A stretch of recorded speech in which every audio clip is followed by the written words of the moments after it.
रासायनिक खतामुळं म्हणजे बरेच शेती जी आहे ती कमकुवत होत चालली आणि त्यामुळे उत्पन्नात घट होत आहे. तर आपल्या ह्या जे प्रोडक्ट आहेत ते फायदेशीर आहेत का? म्हणजे त्यामध्ये हे रासायनिक खतामुळे जी जमीन नापीक झाली ती होऊ शकते का कव्हर? बरोबर. तर जसं आपण बघतो की जे रासायनिक खतं आपण टाकतो त्यांना क्षारांचा बेस असतो आणि त्याच्यामुळे आपल्या जमिनीमध्ये क्षार फार जास्त वाढते आणि त्याच्यामुळे आपल्या अन्नद्रव्याचा अपटेक पण फार जास्त थांबून जातो. मग आपण जी झायटोनिक टेक्नॉलॉजी जर वापरली तर मुळांची फार चांगली वाढ होते, जमीन नरम होते, भुसभुशीत होते, हवादार होते आणि वापसा कंडिशन तयार होते.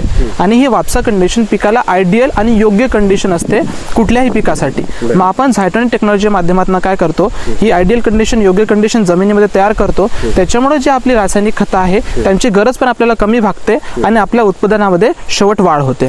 महत्त्वाचा प्रश्न आहे की जे बघणारे आहेत ते म्हणत असतील की हा जे टेक्नॉलॉजी आहे हे वापरायसाठी सोपी आहे का आणि सगळ्यात महत्त्वाचं खर्चिक आहे का? बरोबर.